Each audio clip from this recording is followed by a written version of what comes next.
There was a time my business was pulling in around $124,000 a month in revenue, and we were going broke. Not slowly, not things are getting tight. We had about 2 months of cash left. And the thing is, the revenue was fine, right? We were bringing in clients, closing deals, doing the work. The money was coming in. It just wasn't staying. At that time, we had like 45 people on the team, you know, we had agencies who were doing marketing and sales fulfillment. We had freelancers, contractors, strategists writing, 50-page documents for every single client, custom scoping that changed with every project, meetings that nobody went back and reviewed, and proposals being written by hand after every discovery call. And all of it was costing more than the business could hold. So here's what actually happened. I didn't fire my team and hand everything to AI like most people would think, right? That's the clickbait version of this video. What I did was use Claude to completely rebuild how the business operates from the ground up, and all in just about 6 weeks. A restructure that should have taken 6 months, maybe even a year. And that speed, that's the part that nobody talks about. So let me break down what was actually eating us alive, because it wasn't one thing, it was actually four. The first one was strategy documentation, right? Every client that came through the door got a 50+ page strategy document. We called it the North Star document. And it sounds impressive, right? We had a senior strategist who would be sitting down, building out an entire roadmap, custom per client, but that's one person, full time per build, and at senior rates for every single project. Then there was custom scoping, right? We didn't have a locked menu. Every client scope was basically negotiated from their wish list, and then someone had to translate that into build instructions and then re-explain it when it got lost between design and development and yada yada yada. We called it the lost in translation problem, because that's exactly what it was. Decisions made in one room never arriving in the other. And then the third one, and this is the one that sounds small but wasn't, and this is decision archaeology. All right. Every call was being recorded. Fathom was running on everything. But nobody was rewatching those recordings. So a decision made in minute 47 of a Tuesday call would just disappear into thin air, right? And 3 weeks later, the same debate would happen again, same arguments, same people, same outcome, all that good stuff. So, except now you've burnt 3 more weeks actually, because you didn't watch the video. And then let's talk about proposals. There's proposals as well, right? Written manually from call notes after every discovery call, one person, one document, every time. It was a headache. Now, here's the thing. If you're running a business and any of that sounds familiar, where you feel like you're working constantly, but the margin just isn't there, I get it, because I was sitting in that exact same spot. Revenue was never my problem. I could sell. We were selling well. I could close, obviously. I think any founder can. I could deliver.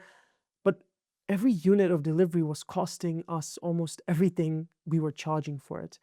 And when I actually ran the numbers, every client build was taking about 200 hours of labor at around $7 to $8 an hour blended.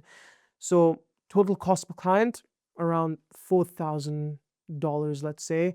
And at that point, when we were charging like $5,000 per build, that was roughly $800 in margin. Like, that's not a business, right? That's a very expensive way to stay busy. I mean, keep in mind, once other stuff were paid for, that 800 would fizzle down a lot more. So then the diagnosis wasn't that we needed AI. The diagnosis was simpler than that. Revenue was never the problem. Costs were. And I didn't arrive at that conclusion by staring at a spreadsheet. I actually fed our bank statements into Claude, the full picture, right? The fixed cost, variable costs, the lights on number, all of it. And what came back was the clearest financial snapshot I'd ever seen of my own business. Not because the data wasn't there before, it was always there. I just didn't have the capacity to process all of it at once, see the relationships, and turn that into a decision in the same sitting. And that was the moment that something clicked. It wasn't about AI doing tasks. It was about AI compressing the time between seeing a problem and acting on it. I mean, think about it, right? In a normal business, you notice something's off. Maybe you look at the numbers, maybe you have a meeting, maybe you commission a report and that report takes a week, or you meet again and then you debate the problem, you decide, you start executing. That's like weeks, right? Months for one decision. With Claude, Claude gave me the ability to go from raw information to diagnosis to decision to execution and do it in a loop over and over again every single day, right? Meeting transcripts were going in and decisions, action items, updated context came out. And then the next meeting built on top of that instead of re-litigating what was already decided. So that loop is how a 45-person team became a 20-person team in 6 weeks. Not because I replaced people with AI, because AI compressed the decision cycle so aggressively that a restructure that should have taken the better part of 6 months just happened in 6 weeks. So let me walk you through what this actually looks like in practice, because I use AI for my business means nothing, right? The specifics are what matter. And the entire operation now runs on 4 tools. That's it, 4, right? A CRM for business processes and revenue. We use Go High Level. Google Workspace for files and identity, and actually quite a lot more. Like Google Workspace, Gemini, and like the ecosystem they have is like, it's amazing. Like you'll be surprised how much you have in your tech stack that can all just be consolidated inside like your Google Workspace. We use Claude for intelligence and institutional memory. And then obviously we use Slack for team coordination. And that's really the stack. That's like the main 4. And the reason I'm telling you this isn't to flex about simplicity. It's obviously because tool consolidation is part of the same story, right? When you reduce the number of places where information lives, the AI becomes dramatically more useful because it can actually see the full picture. Now, inside Claude, we've actually designed 9 project folders, okay? 4 of them are actually running daily right now. So we have the main strategic command center. So this is the place that holds the full knowledge base and runs the daily leadership syncs. We have the proposals project. This is basically where we take a discovery call transcript and then we put it in there. It outputs a structured proposal.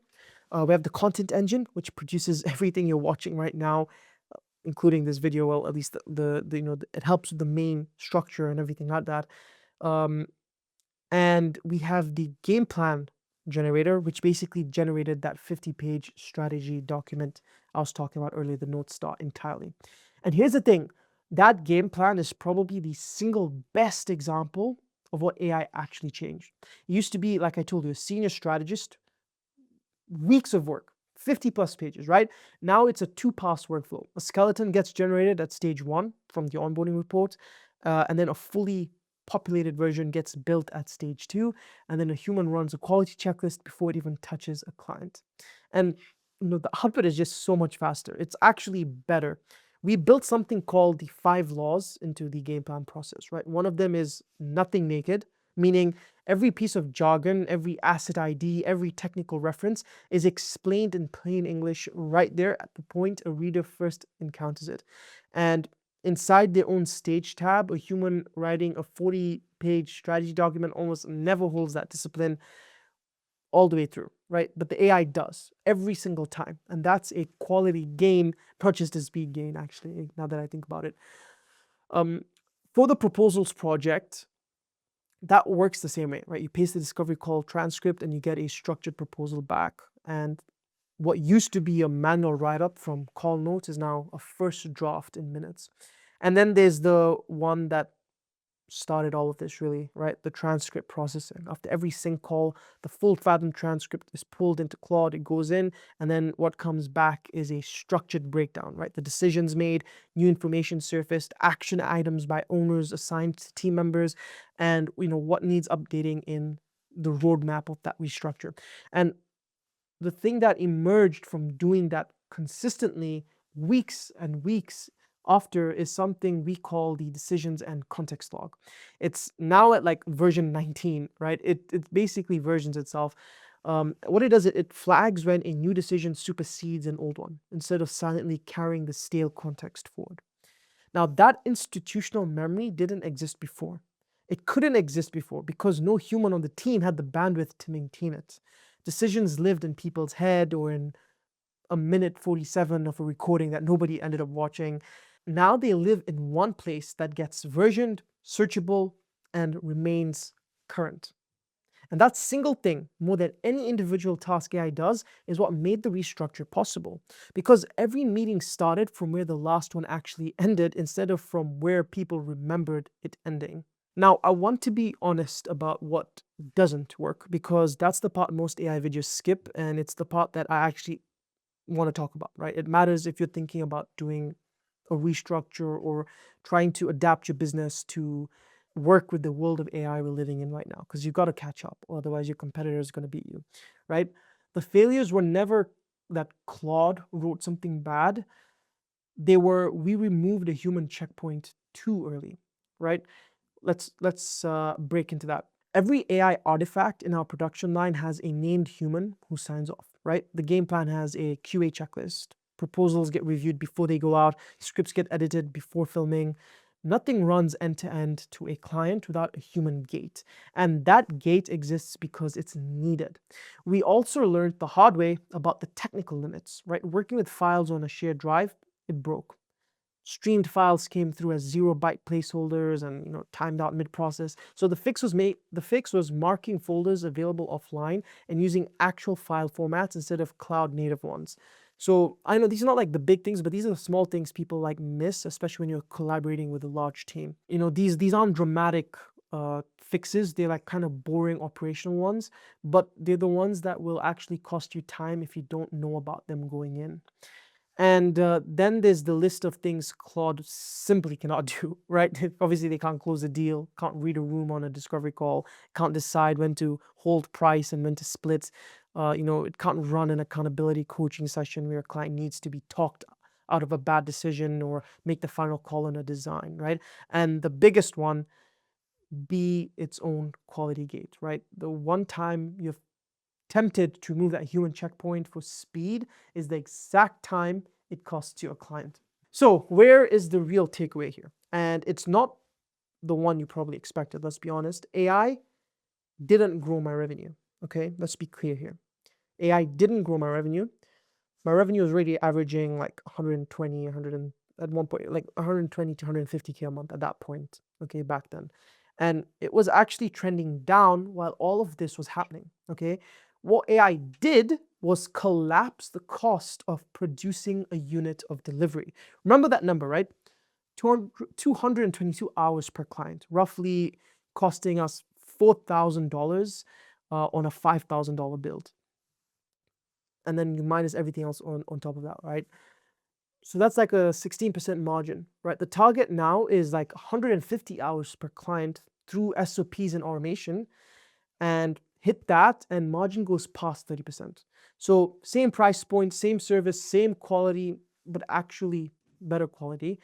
Just fewer hours wasted on repetition that shouldn't have even been done by a human in the first place. So the whole thing costs us about $6,000 a year for the Claude subscription. So that's like what, $500 a month, 550, that's something like that, $500 a month. And against 10 to 11,000 a month in identified savings, I mean, that's the maths, right? So it's like have 10,000 month worth of payroll of team members doing this, or 500 a month in the Claude subscription, right? But if I'm being honest, the cost isn't even the real story. The real story is the speed, right? What would have taken, like I told you, 6 months of meetings, analysis, restructuring, hiring, firing, documenting, retraining, took 6 weeks, because every day the loop ran. Information was coming in, decisions were coming out, execute, document, next. And if you're a business owner sitting somewhere between 20 and 50,000 a month and you're busy all the time, but the margin isn't where it should be, I tell you this, AI is not the answer to I need more leads. If that is your problem, fix your funnel, right?